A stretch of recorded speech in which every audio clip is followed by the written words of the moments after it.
জগৎটা সৃষ্টি কে করলো? ব্রহ্ম করলেন। কি দিয়ে করলেন? ব্রহ্ম নিজের থেকেই নিজেকে সৃষ্টি করলেন। কেমন করে করলেন আর কেনই বা করলেন?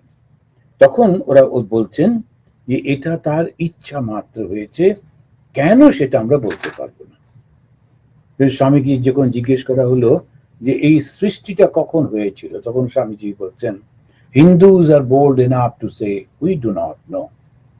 অত বানিয়ে টানিয়ে বাপু বলতে বলার কোনো প্রয়োজন নেই, আমরা জানি না। অনন্তকাল ধরে যেটা চলছে, হ্যাঁ এরকম হয়েছিল, এসব বলার কি প্রয়োজন? কোনো মানে নেই, কেন আমরা জানি না। কিন্তু যে হয়েছিল সেটা অনন্ত, তাই তো বলা হচ্ছে এর অন্ত পাওয়া যায় না, শেষ পাওয়া যায় না। অন্ত মানে শেষ, তো অন্ত পাওয়া যায় না বলেই অনন্ত। আমরা শেষ নেই, শুরুটাও জানি না, শুরুও জানি না, শেষও জানি না। আমাদের সেই একটা গল্প আছে যে ব্রহ্মা আর ব্রহ্মা, ওই চতুর্মুখ যিনি ব্রহ্মা আর বিষ্ণু, তারা কোথাও যাচ্ছিলেন। তো হঠাৎ দেখলেন একটা জ্যোতির্লিঙ্গ, সেটা নিচে থেকে উপরের দিকে উঠে যাচ্ছে, ওরা মাঝামাঝি জায়গায়। ওরা বললেন, আরে আশ্চর্য তো, এটা আসছে কোত্থেকে? আর তখন যাচ্ছেই বা কোথায়, শেষ তো দেখতে পাচ্ছি না। তখন বিষ্ণু ওকে বললেন, আচ্ছা তুমি নিচের দিকে যাও, দেখো তো কোথা থেকে শুরু হয়েছে, আর আমি উপর দিকে যাচ্ছি, কোথায় শেষ হয়েছে দেখে আস, আর তারপরে আমরা এখানেই আবার মিট করব। তো দুজন দুদিকে গেলেন গেলেন গেলেন, অনেক পরে আবার ফিরে এসে দুজনের সঙ্গে দেখা হয়েছে। তা ব্রহ্মা বিষ্ণুকে জিজ্ঞেস করলেন, কিছু পেলে? বললেন, না, এ কোথায় চলে গেছে, এ শেষ তো নেই। তখন ব্রহ্মার মনে একটু, গল্প তো ওরকম বলছে, ব্রহ্মার মনে একটু মনে হলো, আচ্ছা আমি যে বিষ্ণুর থেকে বড়, এইটা একটু প্রমাণ করার সুযোগ হয়েছে। তখন বললেন, আমি দেখেছি কোথা থেকে শুরু হচ্ছে। তখন শিব প্রকাশিত হলেন, বললেন, মিথ্যে কথা বললে ব্রহ্মা, তুমিও দেখনি, এই যে শুরু এবং শেষ এটা কেউ দেখেনি। তুমি মিথ্যা কথা বলেছ বলে এই জগতের লোক তোমাকে পুজো করবে না। তুমি স্রষ্টা বটে, কিন্তু তোমাকে লোক পুজো করবে না। ভারতবর্ষে দেখবেন এমনি সব কথায় ব্রহ্মা বিষ্ণু মহেশ্বর বলে বটে, কিন্তু ব্রহ্মার পুজো হয় না। খুব অদ্ভুত ভাবে একমাত্র ইয়েতে কোন ভারতবর্ষের একটা জায়গায়, সেখানেতে এই ব্রহ্মার একটা মন্দির আছে। তো সেটা ছাড়া ভারতবর্ষে ব্রহ্মার মন্দির দেখাই যায় না। কত দেবদেবীর মন্দির রয়েছে সর্বত্র, ব্রহ্মার নেই, অথচ উনি সৃষ্টিকর্তা। এটা খুব অদ্ভুত ব্যাপার। কারণ বলে, মিথ্যে কথা বলেছ, সেই জন্য তোমার এটা হবে না। তা এই সৃষ্টির না আছে শুরু, না আছে শেষ। এখন এইটাতে যখন জিজ্ঞেস করা হলো, আচ্ছা সৃষ্টি কে করলো? ব্রহ্মাই করলেন। কি দিয়ে করলেন? নিজেকেই নিজেকে সৃষ্টি করলেন। কেন করলেন?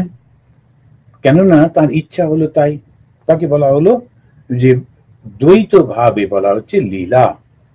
আর কবে করলেন? তখন বলছেন অনন্তকাল, এটা কেউ উত্তর দিতে পারে না। এবারেতে যারা উপনিষদ পড়েন তাদের কাছে এই যে গৃহস্থ শৌনক আর ত্যাগী অঙ্গিরাসে এই প্রশ্ন উত্তর, এই দুটো যেটাতে আমরা মুন্ডক উপনিষদে পাচ্ছি, অত্যন্ত গুরুত্বপূর্ণ। কেন না, এটার মধ্যে দিয়ে আমরা দেখছি এক থেকে বহু হয়েছে। এবারে যদি বহু থেকে একে ফিরতে হয়, আবার আমাদের উল্টো পথে যাত্রা করতে হবে। তো উল্টো পথে যাত্রা করা অর্থাৎ স্রোতের উল্টো দিকে যাওয়া অত্যন্ত কঠিন। তো সেটাই আমাদের করতে হবে। আর ওপর থেকে নিচে নেমে এসেছে, সেজন্য ভগবত গীতাতে দেখবেন 15 অধ্যায়ের প্রথম যে শ্লোকটা, ওই বারবার বিভিন্ন জায়গায় একই সত্য হিন্দুরা প্রকাশ করেছেন, বিভিন্ন জন বিভিন্ন ভাবে একই সত্য। তখন বলছেন, ঊর্ধ্ব মূলম অধঃশাখাম অশ্বত্থম প্রাহুরব্যয়ম। তার মূলটা অর্থাৎ শিকড় গুলো উপর দিকে, গাছের শিকড় তো নিচে থাকে, কিন্তু এই যে সৃষ্টি রূপ যে গাছ, এই গাছটার শিকড় গুলো হচ্ছে ওপর, অর্থাৎ উপর মানে এই ব্রহ্ম থেকে সৃষ্টি হয়েছে। এটা ব্রহ্মা নয়, কিন্তু ব্রহ্ম, ব্রহ্মণ, যিনি সর্বব্যাপী চৈতন্য স্বরূপ, তার কোনো রূপ নেই, তিনি অখণ্ড অনন্ত। সেইখান থেকে সৃষ্টিটা, তাই বললো শিকড়টা উপর দিকে। আপনারা হয়তো শুনেছেন, বহুবার আমি বলেছি, খুব মজার ঘটনা, যে যখন এদেশে আসবো, আমেরিকায় আসবো, তো তখন যে ইন্টারভিউ হয় তো সময়, ভিসার সময়, তো তখন আমার যার কাছে গেলাম বোম্বেতে, সেই আমেরিকান ভদ্রলোক, আমি তো মুখস্থ করে গেছি, আমেরিকায় আসছি, সবাই আমাকে বন্ধু বান্ধবরা বলেছিলেন আমেরিকার ইতিহাসটা মুখস্থ করো। তো আমেরিকার ফ্ল্যাগের কটা তারা, কটা রং, এইসব তো মুখস্থ টুখস্থ করে, প্রথম প্রেসিডেন্ট কে, এইসব করে মরে গেছি। উমাইল ভদ্রলোক আমাকে প্রথম প্রশ্ন করছেন, আচ্ছা, ভগবত গীতার 15 অধ্যায়ের প্রথম যে শ্লোকটাতে কি বলা আছে? আপনি তো ধর্ম প্রচার করতে যাচ্ছেন। আমি বললাম হ্যাঁ। তো হিন্দু ধর্ম প্রচার তো? হ্যাঁ। তখন বললেন এটা বলুন। ভাগ্যিস একটু মুখস্থ ছিল।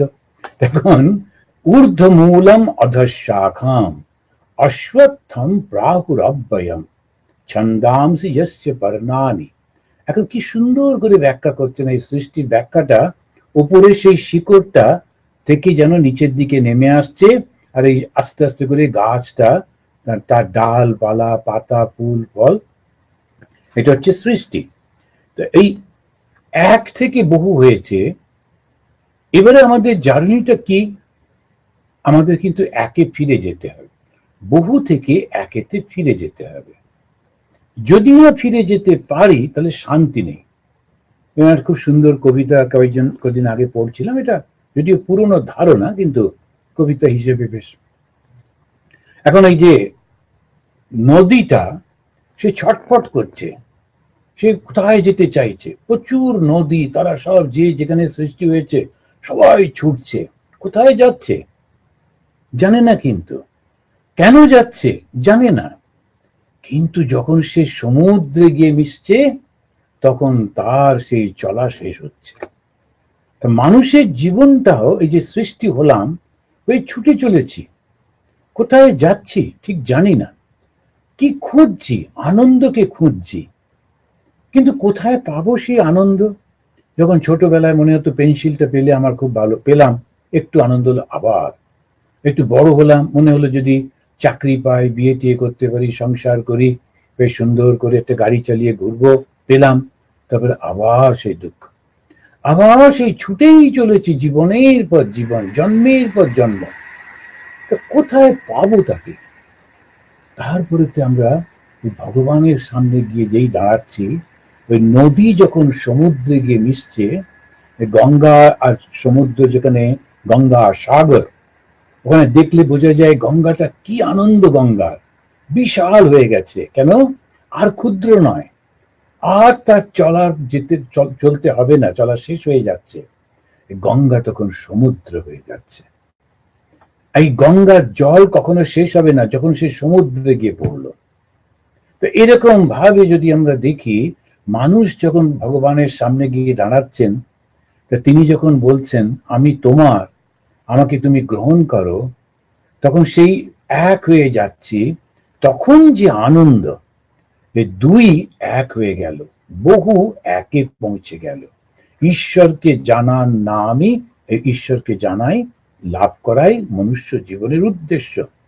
নদীর যেমন উদ্দেশ্য সমুদ্রে পৌঁছানো, মনুষ্য জীবনের উদ্দেশ্য ঈশ্বরকে লাভ করা। এখানে ঈশ্বর বলতে যিনি সৃষ্টিকর্তা তাকে, কিন্তু ব্রহ্মকে জানতে হবে। কেন? সেটাই হচ্ছে অন্তিম। ঈশ্বর এসেছেন তার থেকে, সৃষ্টিটা হয়েছে তার থেকে।